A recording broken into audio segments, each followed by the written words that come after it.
Hello guys, today is December 4th. Let's continue the second chapter of Alice in the Wonderland. Chapter 2. Chapter 2. The Pool of Tears. Curiosa and Curiosa, cried Alice. She was so much surprised that for the moment she was quite forgot how to speak good English. How now I'm opening out like the largest telescope that ever was. Now I'm opening now I'm opening out Now I'm opening out Now I'm opening out like the largest telescope there ever was. Goodbye, feet. But when she looked down at her feet, they seemed to be almost out of sight. They were getting so far off. Oh, my poor little feet. I wonder who will put on your shoes and stockings for you now, dears. I'm sure, I'm sure I shan't be able. I shall be a great deal too far off to trouble myself about you. You must manage the best way you can, but I must be kind to them, thought Alice. Or perhaps they won't walk away. They won't, or perhaps they won't walk the way I want to go. Let me see. I'll give them a new pair of boots every Christmas. And she went on planning to herself how she would manage it. They must go by the carrier, she thought. And how funny it'll seem sending presents to one's own feet. And how odd the directions will look. Alice's right foot athwart near the fender, with Alice's laugh. Oh dear, what nonsense I'm talking. Oh dear, what nonsense I'm talking. Just then her head struck against the roof of the hall. Just then, just then her head struck against the roof of the hall. In fact, she was now more than 9 feet high, and she at once took up the little golden key and hurried off the garden floor. Poor Alice! It was as much as she could do, lying down on one side, to look through, to look through, to look through into the garden with one eye. But to get through was more hopeless than ever. She sat down and began to cry again. "You ought to be ashamed of yourself," said Alice. "A great girl like you," she might well say this, "to go on crying this way. Stop this moment, I tell you." But she went on all the same, shedding gallons of tears, until there was a large pool all around her, about 4 inches deep and reaching half down the hole. Shedding gallons of tears until there was a large pool all round her, about 4 inches deep and reaching half down the hole. After a time, she heard a little pattering.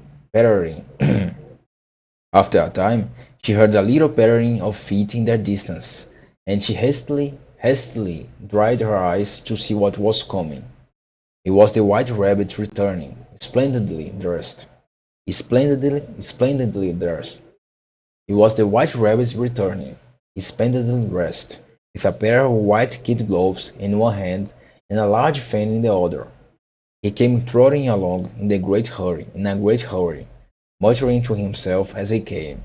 "Oh, the Duchess! The Duchess! Oh, won't she won't she be savage if I kept her waiting?" Alice felt so desperate that she was ready to ask help for anyone. So, when the rabbit came near her, she began in a low, timid voice. "If you please, sir." The rabbit started violently. The rabbit started violently, dropped The rabbit started violently, dropped the white kid gloves and the fan, and scurried away into the darkness as hard as he could go. Alice took up the fa- Alice took up the flame glow. Alice took up the flame. Alice took up the fan and gloves, and, as the hall was very hot, she kept fanning herself at all the time she went on talking. "Dear, dear, how queer everything is today! And yesterday things went on just as usual. I wonder if I've been changing in the night. I wonder if I've I wonder I wonder if I've been changing in the night. I wonder if I've been changing in the night. Let me think. Was I the same when I got up this morning? I almost think I can remember.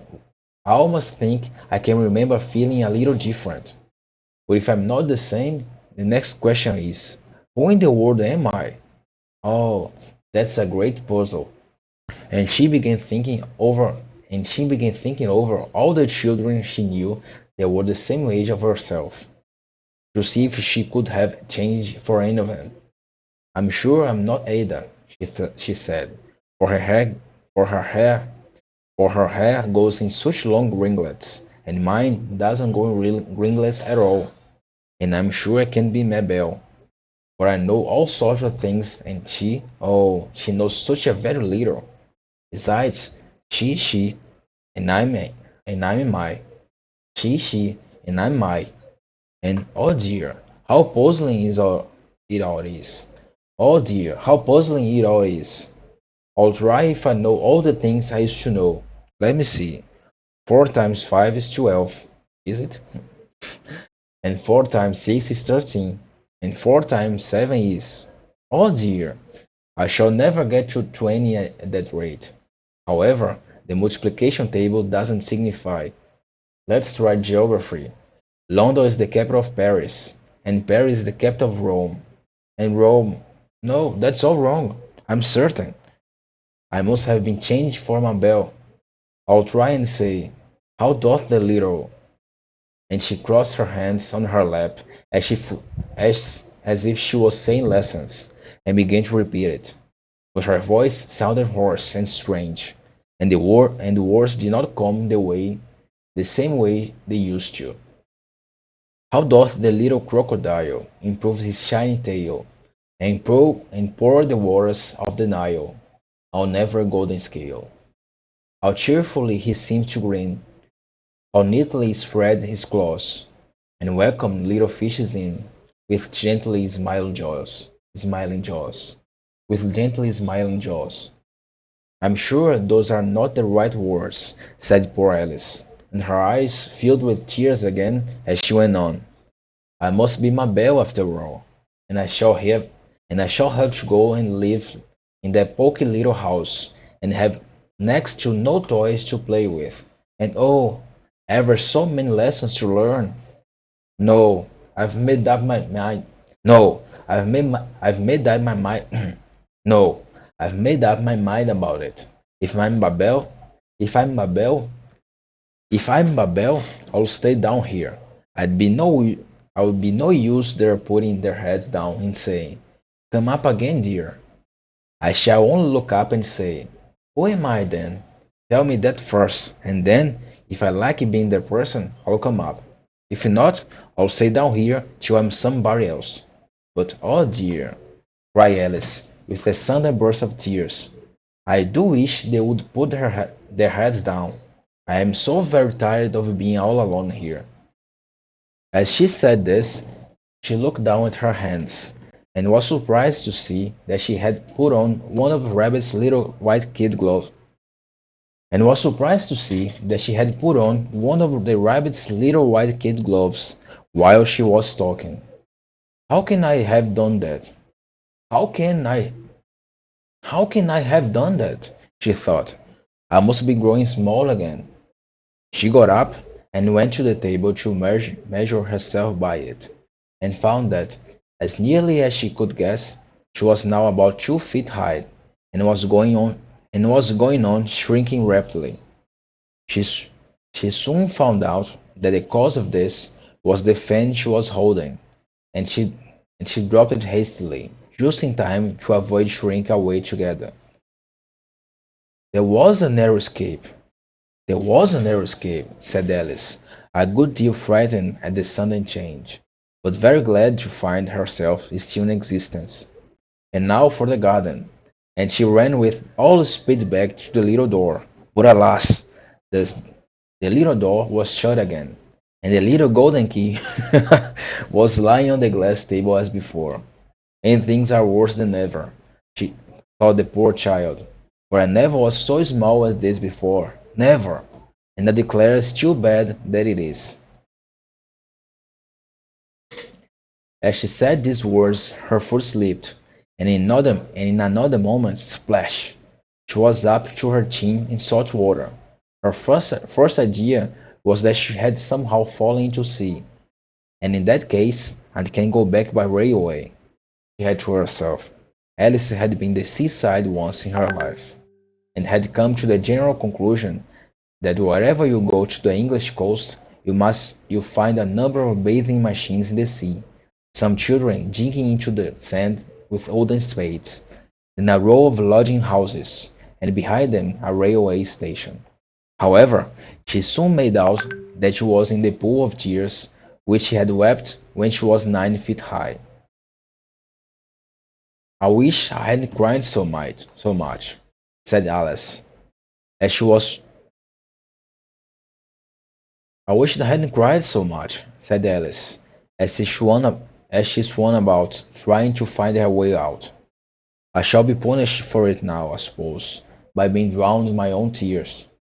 That will be a queer thing, to be sure. However, everything's queer today." Just then she heard something splashing about in the pool a little way off, and she swam nearer to make out what and she swam nearer to make out what it was. At first she thought it must be a walrus or a hippopotamus, but then she remembered how small she was now, and she soon made out that it was only a mouse that had slipped in her that had slipped in like herself. Would it would it be would it be of any use now, thought Alice, to speak to this mouse? Everything is so out of the way down here that I should think very likely it can talk. At any rate, there is no harm in trying. So she began. "Oh, Mouse, do you know the way out of this pool? I'm very tired of swimming about here. Oh, Mouse." Alice thought this must be Alice thought this must be the right way of speaking to a mouse. She had never done such a thing before, but she remembered having seen her brother's Latin grammar. A mouse, of a mouse, to a mouse, a mouse, oh mouse. The mouse looked at her rather inquisitively, and seemed to her to wink one of its little eyes, but it said nothing.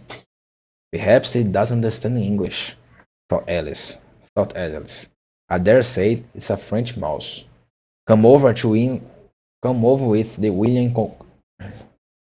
I dare say it's a French mouse. Come over with William the Conqueror."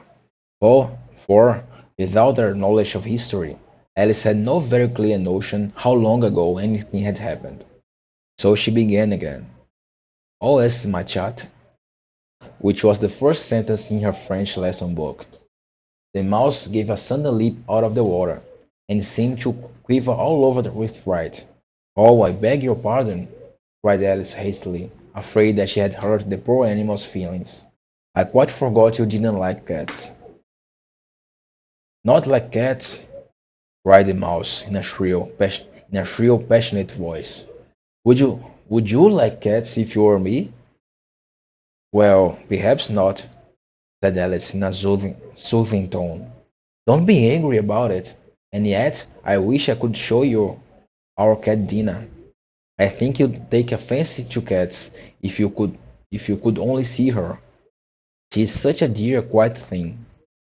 Alice went on, half to herself, as she swam lazily about in the pool. "And she sits purring so nicely by the fire, licking her paws, and washing her face. And she is such a nice, soft thing to nurse, and she is such a capital one for catching mice.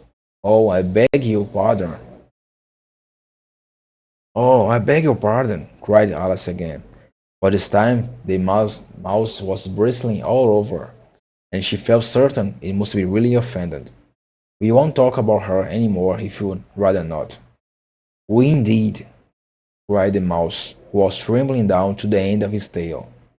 "As if I would talk to as if I would talk on such a subject. Our family always hated cats. Nasty, low, vulgar things. Don't let me hear the name again."